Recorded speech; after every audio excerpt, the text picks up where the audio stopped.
دختر نبود، دختر نبود که باکره بابا. نبود. دختر نبود. عیب و نقص مونده بودم باکره آبرومو چیکار کنم. ایراد داشت. رفته بود دوخته بود. با این دعوا عائله‌های جوان پس از یک یا چند روزی توی فرو می‌پاشند. عروس‌ها رانده می‌شوند، زخم‌های سخت در روح و روان آنها و نزدیکانشان سالها درد می‌آورد. تو خودت میدونستی که دختر نبودی؟ سلام بیننده عزیز، در برنامه سلام خواهر به ماجرای جفت در مسئله بکارت رو می‌آوریم. بحثی به اصطلاح نودختری یک بانو که تا دادگاه کشیده شد و بعدی محاکمه‌های به تکرار به فایده زن انجام یافت. چرا به این موضوع برای جامعه محافظه‌کار تاجیکستان حساس رو آورده ایم؟ از پیش آگاه میکنیم که در این برنامه صحبت‌های بسیار محرمانه صدا می‌دهند و ممکن است برای بعضی‌ها ناخوشایند باشد. سالهای اخیر ما و شما شاهدی نوار و گزارش‌های درباره جنجال باکره بودن یا نبودن عروسان بودیم. در برخی از آنها بانوان را مجبور کردند اقرار شوند که پیش از عروسی با کسی همخوابه شده است. عروسان هم با درد و الم گفتند که با هیچ کس همخوابه نشدند و باکره بودند، اما این حال برایش پیش آمده حیات آنها را سوزانده است. چرا چون این موردها روی می‌دهند؟ گاهی عروس اقرار می‌کند ولی دیرتر می‌گوید یگان گناه نداشت. سبب نداشتن سواد درباره ارتباط محرمانه، ناآگاهی در مسائل جنسی است یا چیز دیگر. در جامعه‌های سنتی مثل تاجیکستان به بکارت دختران جدی برخورد می‌شود. مردم مناسبت‌های محرمانه پیش از عروسی را قبول ندارند و اگر عروس را نادختر اعلام کنند از خانه شوهر رانده و به قول رد معرکه می‌شود. معمولا بازگشت دختر به خانه پدر هم خیلی سخت است و در برخی مورد هم دختران تا آخر زیر طعنه و ملامت خانواده و اطرافیان قرار می‌گیرند. سالهای اخیر وضع تا جای تغییر یافته و پدران یا عموما خانواده دختر برای اثبات به قول پاکدامنی فرزند تا دادگاه می‌روند. چند پیش در دادگاه ناحیه رودکی یکی از چنین بحث‌ها گویا حل خود را یافت. اما داماد همانو از قرار دادگاه ناراضی است. داماد ادعا دارد عروس نادختر بود و به دادگاه رفت و طلب کرد که خانواده عروس پول قلین و خرج توی را برگردانند. میگوید برای توی قریب 50,000 سامانی خرج کرده است. اما دادگاه بر اساس شکایت جانب دختر خود داماد را به تهمت و تهدید به عروس گناهکار دانست و 10,000 سامانی جریمه بست. با ما گفتم که خیلی همه خیلی کار که بود برای چی؟ مثال مرا نگفتی، من تو را نمیگرفتم، مثال اگه کسی دیگر را میگرفتم. من در 35-40 گراد خنکی در اسیا کار کردم آمدم که مثال من توی برپا کنم، من دختر بگیرم، نه اینکه مثال رنگی تا گفت من گفتنی بودم همه گپا را و امکان نیافتم. عائله دختر به پاکدامنی و پافشاری دارند، تشخیص طبی هم کردند و از جوان جبران میخواهند.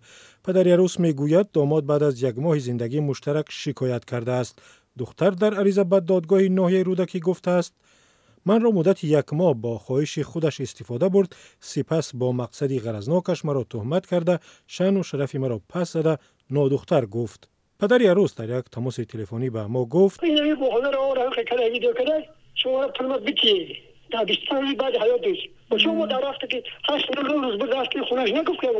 به ادعای جوان وی برای فشار نیاوردن به عروس 2 هفته اول منتظر ماند. میگوید در اول نزدیکان عروس آماده بودند خرج او را برگردانند به شرطی که او مسئله را بین خودشان ماند و آنها را بی‌آبرو نکند.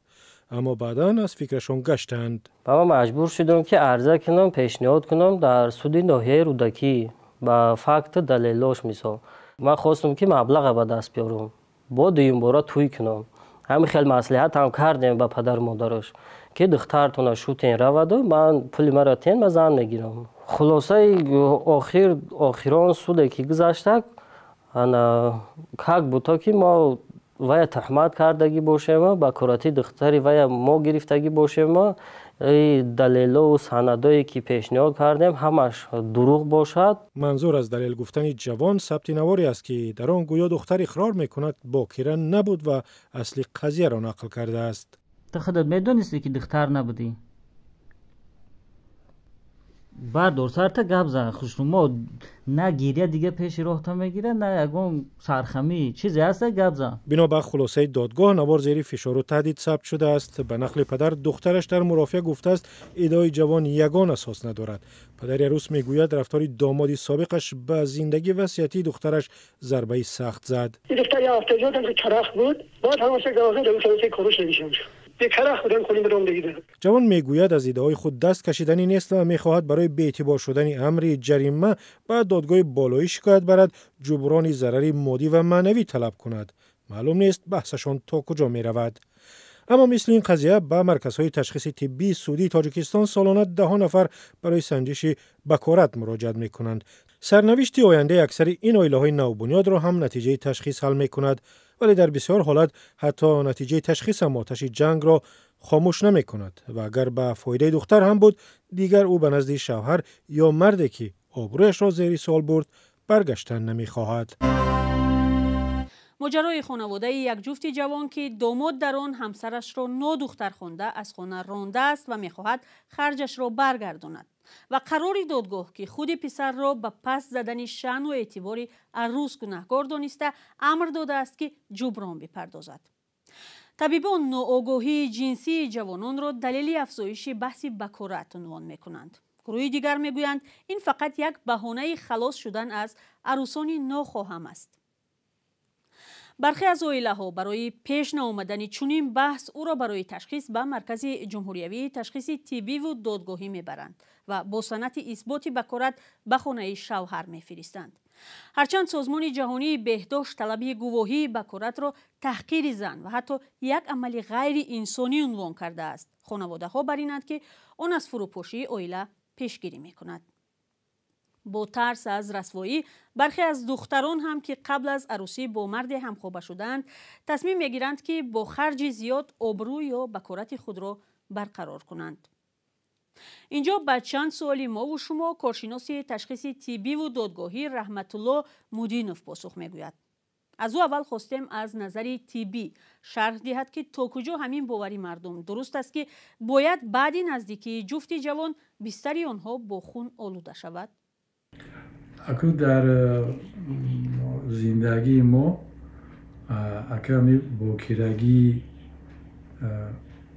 پرده باکرگی دامن پاک بودن نسبت شوهر این در وقتی با شوهر برآمدن شب یکم علاقه جنسی میکنن بودن خون است. لیکن نه همه پرده باکرگی در وقت علاقه جنسی کردن و آسیب یابد. آنک نمودهای هسته که خون نمیشود. این همی پوپک شکل، برگ شکل، لب مانند، لوله مانند و همی تونوک یازنده ایدم پرده باکرگی آسیب نمییابد. بعد بسیار بودنی چقرچه های طبیعی چقرهای طبیعی بسیار که از حد بسیار باشد این میازند در وقت علاقه جنسی سراخی پرده باکرگی ای حد زیاد می شود. اما آلات مردانگی این پرده را دراندن نمیتونند. خون که نشید آدم ها چی میگن در عادت نسبت همی دختر ناباوری حساب میکنن که ما دختر نیستی. خیلی که با بسیار دخترها هسته که وقتی خون نمیشوند یگون کشیدگی نیسته. اگه یگون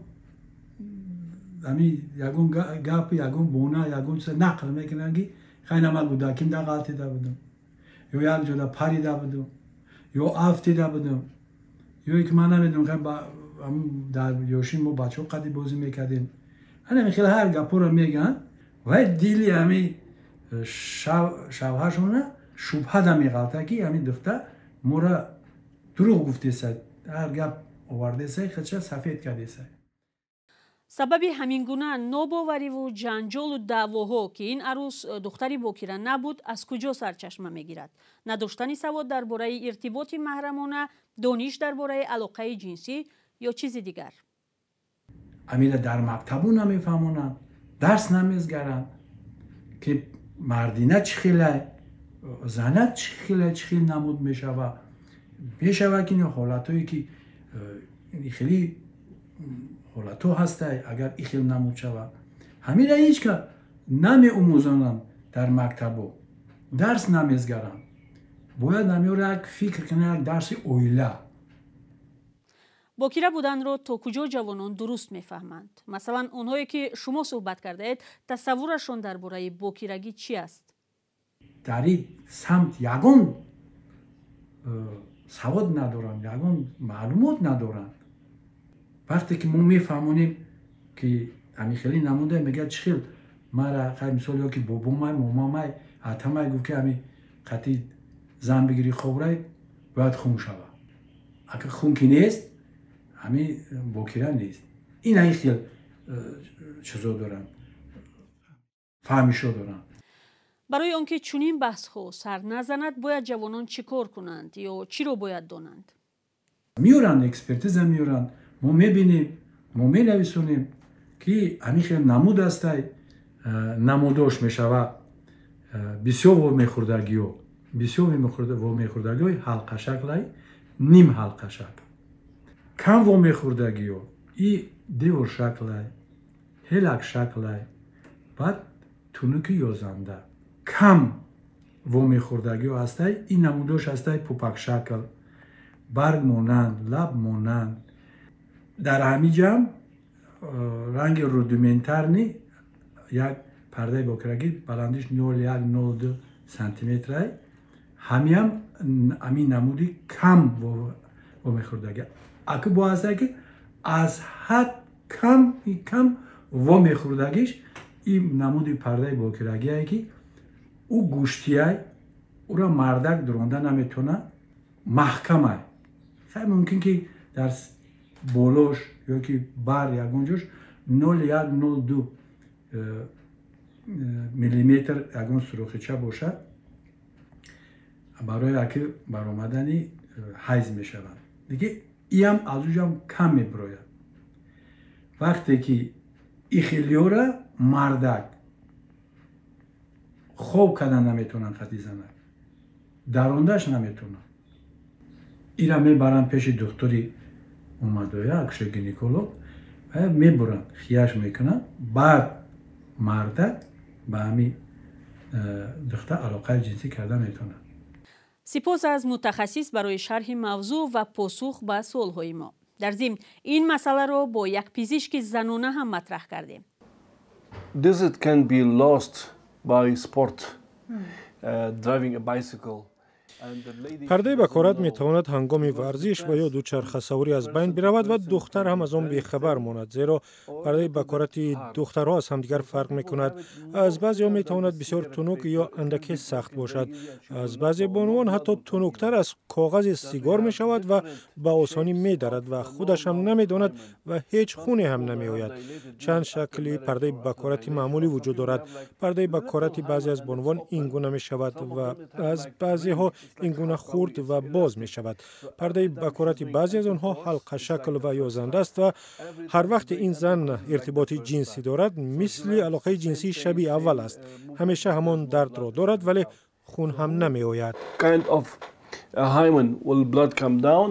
تشکر از پزشک زنانه که به چند سوالی ما درباره بکارت پاسخ می گفت. بیننده عزیز، شما هم در رابطه با این موضوع اندیشه های خود را البته در دایره آداب و اخلاق نویسید و اگر پیشنهادی خوب و مهمی دارید که میخواهید در این برنامه مطرح شود به ما نویسید یا اگر شما زنی را میدانید که قصه او میتواند برای دختران دیگر آموزنده باشد ما را خبر کنید. حتما به سراغش میرویم و اگر خواست در این برنامه مهمانی ما خواهد شد. یا شما بگویید که کدام متخصص را میخواستید در این برنامه دعوت کنیم تا به سوالهایتان پاسخ بگوید. کدام موضوع را میخواهید که ما بررسی نماییم. ما کوشش میکنیم خواهش های شما اجرا شود. با امید روزگاری خوش به یک و یک شما برنامه را اینجا به پایان میبریم. خدا نگهدار.